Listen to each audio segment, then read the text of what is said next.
교회 가서 이제 예수님을 믿게 됐는데 이 주인공이 우리 뭐 보통 예수님 믿으면서 그 찾아오는 뭐 기쁨 뭐 이런 즐거움들이 있어가지고 마음의 평화가 찾아오게 됩니다.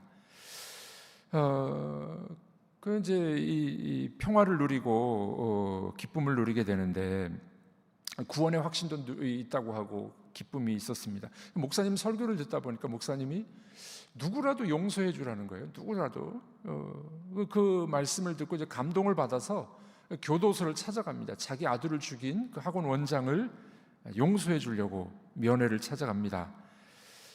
그런데 그 살인자였던 그 학원 원장을 만나니까 너무 기쁜 얼굴입니다. 감옥에서 기쁜 얼굴인데, 왜냐하면 감옥에서 예수님을 믿고 회개했다는 거예요. 죄사함을 받았기 때문에 너무 기쁜 거예요. 예. 그러면서 이제 행복한 삶을 살고 있다고 이야기하는 겁니다. 이 주인공이 거기서 아주 큰 배신감을 느끼는 거죠. 내가 용서 안 했는데 하나님이 용서해 줬다고? 거기서 그냥 배신감을 느끼고 교회를 떠나버립니다. 내가 용서를 안 했는데 어떻게 하나님이 용서를 해? 이해를 못하는 거죠. 그러다가 이 주인공은 이제 정신적으로 이상이 오죠. 자살하려다가 자살 미수에 그칩니다. 정신병원에 입원했다가 퇴원을 해요. 병원에서 나와서 이제 미용실에 가서 머리를 깎으러 갔는데 그 미용실의 미용사가 살인자의 딸이네. 이야, 어떻게 또 그렇게 영화를 만들었을까요? 그래서 머리를 깎지 않고 튀쳐나옵니다. 자기 집에 와가지고 거울 앞에서 자기가 자기 머리를 깎아요. 자릅니다. 그러면서 영화가 끝납니다. 그런데 이 영화에서 특별히 관심을 이끄는 한 사람이 등장을 하는데, 이 여주인공을 좋아서 끝까지 따라다니는 이 남자가 있습니다. 칼센터 사장인데 종찬이라는 인물입니다. 전형적인 속물 근성을 갖고 있는 이 캐릭터였어요. 근데 이 주인공이 어려울 때마다 항상 그 곁에 있어줍니다. 신앙은 없었지만 이 주인공이 교회에 나갈 때는 같이 교회에 따라 나가요. 이 주인공을 좋아하니까 교회 같이 따라 나갑니다. 또 교회에서 주차 정리도 막 해요. 노방전도를 나가면 노방전도도 따라 나가서 노방전도를 합니다. 마지막 장면에 이 시내가 주인공이 머리를 자기가 자를 때 자기 집 마당에서 자르는데 거울을 잡아주는 인물이 바로 이 종찬이라는 인물입니다. 자, 이 영화는 이 교회를 직접적으로 비판하는 것 같지는 않아요. 교회에 있는 모습을 그대로 보여주는 겁니다. 하지만 우리 그리스도인들이 이 영화를 보면 참 불편해요. 교회를 비토하는 것 같고 교회 치부가 드러난 것 같고 불편함을 느낍니다. 그런데 그 불편함의 저변에는 무엇이 깔려 있을까요? 결국 교회가 아픔을 겪고 있는 사람들에게 너무 피상적으로 접근하고 있다는 겁니다. 그 사람들이 당하는 고통에 깊이 들어가지 못하고 뭐 일정한 정해놓은 규범 정도로만 하고 있다 하는 겁니다. 열심히 전도한 사람, 그 주인공이 안고 있는 그 아픔을 만져주지 못했다는 겁니다. 겉으로만 위로했다는 거예요. 그리고 이제 뭐 전도하고 뭐 열심히 일하고 기도하고, 정말 그 아픔을 겪고 있는 주인공의 그 마음, 아들을 잃어버리고 고통 중에 있는 그 여인의 마음을 만져주지 못했다는 거예요. 마치 선한 사마리아인 비유에 보면은 누구와 같겠습니까? 지나갔던 제사장, 지나갔었던 그런 바리새인, 그런 모습이 아니냐라고 교회를 비판하는, 또 꼬집고 있는 그런 영화의 내용입니다. 자, 그런데 이 여자 주인공 말고 또 한 명의 아까 말했던 종찬이라는 인물, 껄렁껄렁한 속물 인간으로 보이지만 그러나 이 여주인공의 고민을 들어주는, 그의 아픔과 함께하는 그런 인물로 등장합니다. 그녀가 어려울 때 함께 해줍니다. 기독교 사상이라는 이 잡지가 있는데 거기 연세대학교 교수인 김상근 목사님이 이런 글을 올렸습니다. 송강호 복음서, 이 종찬이 역할을 하는 분이 송강호 씨예요. 송강호 복음서라는 제목을 달았어요. 송강호는 종찬 역을 한 배우입니다. 그 김 교수님은 이런 이야기합니다. 밀양의 성자 송강호는 늘 심령이 가난한 자와 함께한다. 네. 이제 해석을 한 거죠. 영화를 해석을 했는데 그 송강호 씨는 마치 이 선한 사마리아인과 같이 아픔을 당한 사람들과 함께 있었다는 겁니다. 그리스도를 닮은 그런 모습이었다, 이렇게 평가를 합니다. 겉모습은 전혀 보통 인간이었지만 그의 삶은 그리스도의 삶을 닮은 것이다. 그래서 진짜 이 영화의 주인공은 종찬 역을 감당했던 송강호다, 이렇게 평가를 하게 됩니다. 여러분, 이 스토리에서 우리에게 주는 교훈이 있지 않겠습니까? 교회가 해야 될 사명은 영혼 구원을 위해서 열심히 전도해야 돼요. 열심히 기도를 해야 돼요. 그러나 동시에 아픔을 겪고 있는 사람들과 한 자리에, 고통을 겪고 있는 자와 함께 해야 된다는 것을 강조하고 있는 겁니다. 자, 이것이 선한 사마리아인의 비유의 핵심이 아닐까요? 오늘 본문에도 이런 역할을 감당하는 한 인물이 등장합니다. 누굴까요? 예레미야입니다. 예레미야. 오늘 본문에서 예레미야는 탄식의 노래를 부르고 있어요. 네, 그래서 이 시편과 같이 오늘 본문을 탄식시라고도 이야기해요. 탄식시. 말 그대로 탄식하는 거예요. 원통함을 하나님 앞에 탄식하는 것이 탄식시인데, 구약 시편에 보면 그런 탄식시가 많이 나오는데 오늘 이 본문도 보면은 그런 형태를 띠고 있어요. 예레미야가 얼마나 탄식하고 있는지를 보여줍니다. 이 탄식시의 패턴이 있는데 이런 것이 있습니다. 먼저 탄식을 하는 거예요. 탄식. 그 다음에 하나님께 대한 신뢰를 고백합니다. 그 다음에 탄원을 하는 거예요. 하나님 이 인간들, 이 원수들을 처리하여 주옵소서, 탄원을 해요. 그리고 마지막으로는 찬양으로 끝납니다. 이게 이제 탄식시의 패턴입니다.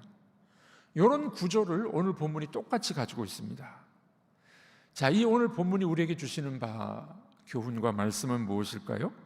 한마디로 고난당하는 자와 함께하는 교회가 되어야 된다는 겁니다. 자, 우리 한번 따라해 보겠습니다.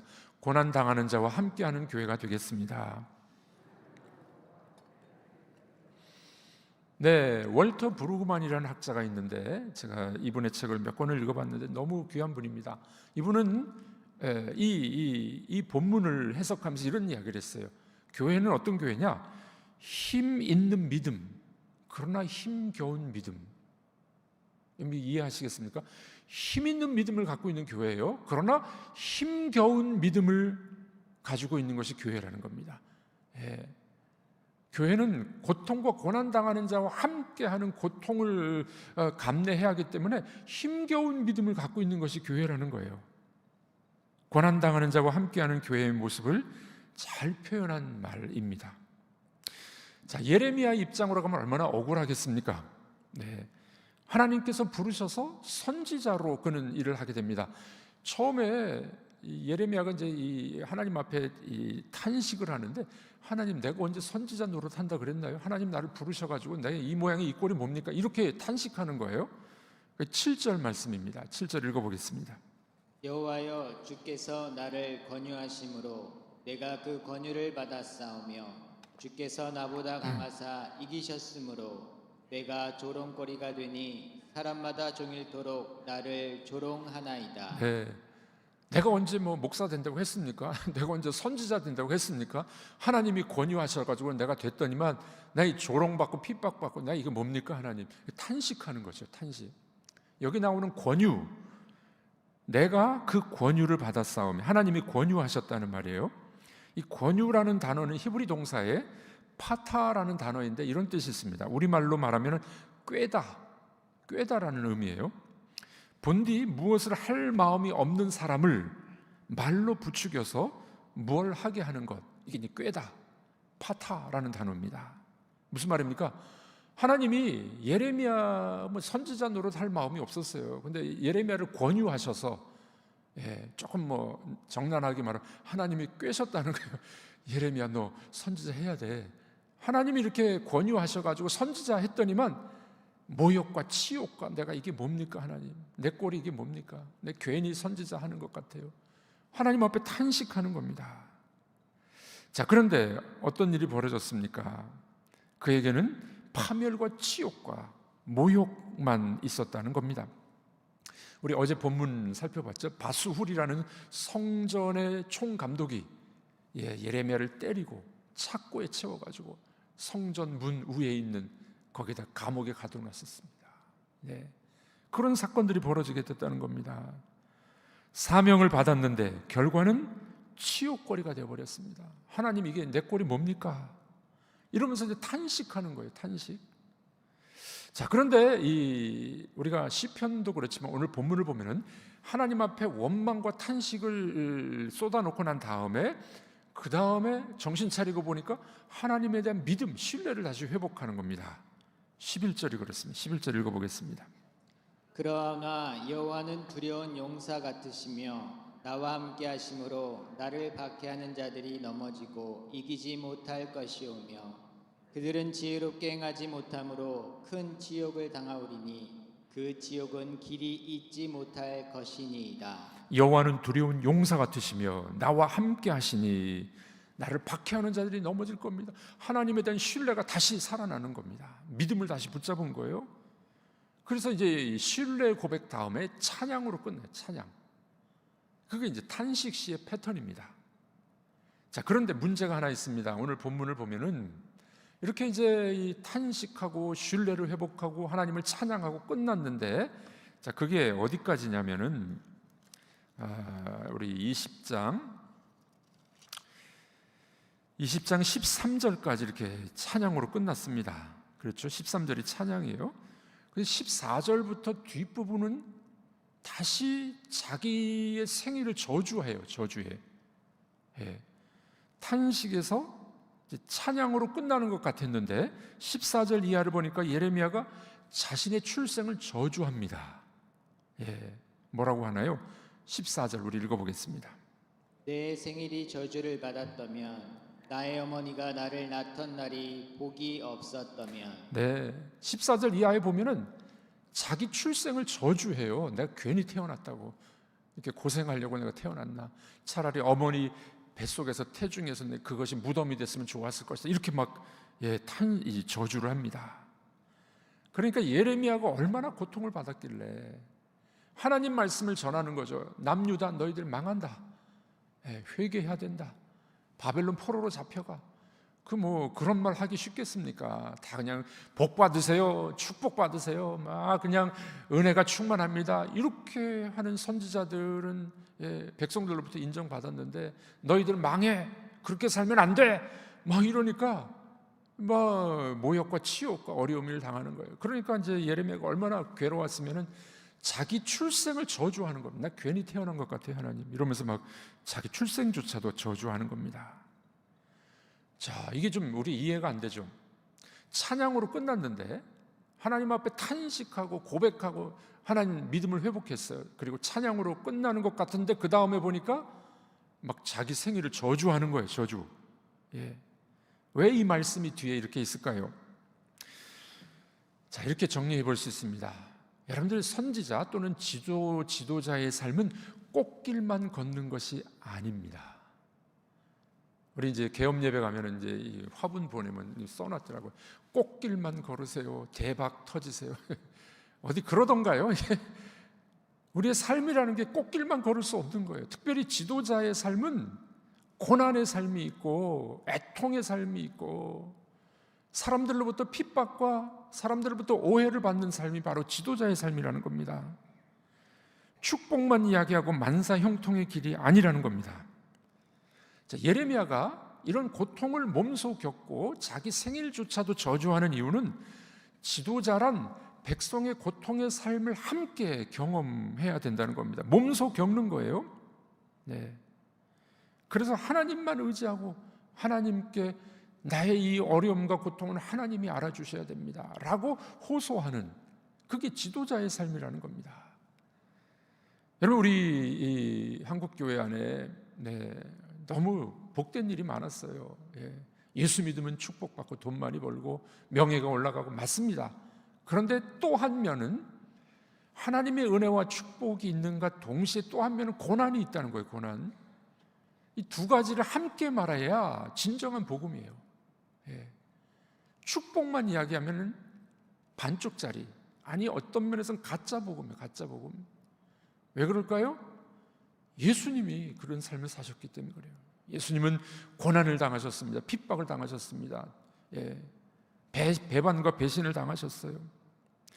그러므로 우리 이 예레미야의 이 생애와 예수님의 생애를 우리가 봤을 때 교회는 어려운 자들, 힘든 자들, 핍박받는 자들의 고난을 품는 것이 교회가 되어야 된다는 겁니다. 그동안 한국 교회가 너무 물질주의에 빠져 있지는 않았을까요? 예수 믿고 복 받는 일만 강조하지 않았을까요? 교회와 영적 지도자들은 고난 받는 자들은 도외시하고 소외하고 너무 영광만 찾고 있는 것은 아니었을까요? 교회는 지도자들은 슬픈 자와 함께 울어줘야 됩니다. 심지어는 자신의 사명과 출생조차도 저주할 정도로 고난을 겪는 것이 지도자의 삶이고 또 교회의 삶이 되어야 된다는 겁니다. 여러분들, 세상처럼 물질 만능주의, 번영신학 물들지 말고 고난당하는 자와 함께 있는 것, 이것이 참다운 교회의 모습이 아닐까요? 그래서 월터 브루그만이라는 학자는 그런 이야기를 했어요. 힘 있는 믿음, 그러나 힘겨운 믿음, 그것이 교회의 모습이 되어야 된다는 겁니다. 지도자들은 편안함에 빠져서 먹고 마시는 데서 벗어나야 됩니다. 소외되고 힘든 삶을 살아가므로 고아와 과부와 나그네를 대접하고 어려움과 핍박 중에 있는 성도들을 돌보는 것, 함께 고난에 동참하는 것, 이것이 교회의 모습이 되어야 된다는 겁니다. 바울은 그래서 이렇게 고백했어요. 바울도 그런 삶을 살았잖아요. 고린도후서 1장입니다. 읽어보겠습니다. 찬송하리로다. 그는 우리 주 예수 그리스도의 하나님이시요 자비의 아버지시요 모든 위로의 하나님이시며 우리의 모든 환난 중에서 우리를 위로하사 우리로 하여금 하나님께 받는 위로로서 모든 환난 중에 있는 자들을 능히 위로하게 하시는 이시로다. 그리스도의 고난이 우리에게 넘친 것 같이 우리가 받는 위로도 그리스도로 말미암아 넘치는도다. 우리가 환난 당하는 것도 너희가 위로와 구원을 받게 하려는 것이요 우리가 위로를 받는 것도 너희가 위로를 받게 하려는 것이니 이 위로가 너희 속에 역사하여 우리가 받는 것 같은 고난을 너희도 견디게 하느니라. 네, 그리스도의 고난이 우리에게 넘친 것 같이 우리에게 받는 위로가 너희에게도 넘치기를 원한다. 바울의 삶을 우리가 보더라도 예수님처럼 고난이 넘쳤다는 거예요. 지도자의 삶은 고난 속에서 성도들의 아픔을 품고 그들과 함께 있는, 그것이 교회의 역할이 돼야 된다는 사실입니다. 여러분들, 예수님 믿고 복 받으시기 바랍니다. 그것만 아멘하면 안 되고요, 예수 믿고 고난도 있음을 반드시 기억하시길 바랍니다. 그래야 고난당하는 자를 품을 수 있고, 그래야 그들을 주님께로 인도할 수 있는 역할을 감당할 수 있는 것이 바로 교회입니다. 여러분, 그러므로 우리는 영광과 고난 함께 짊어지는 그런 지도자들이 되시고 그런 교회가 되기를 주님의 이름으로 축복합니다. 기도하겠습니다. 하나님 아버지, 오늘 예레미야의 이 고백, 탄식, 고난을 살펴보면서 힘 있는 믿음, 그러나 힘겨운 믿음이 있다는 사실을 발견하게 하시니 감사합니다. 축복과 영광만 바라보지 말게 하시고 고난도 함께 바라보게 하셔서 우리 예수님처럼 힘들고 어려운 사람들과 함께하며 그들의 눈물을 보듬어주는 그런 교회가 되게 하여 주시옵소서. 오늘도 우리가 만나는 사람들에게 이런 그리스도의 사랑과 그리스도의 은혜를 흘려보내는 하나님의 사람들 되기를 원하오며 예수님의 이름으로 기도하옵나이다. 아멘.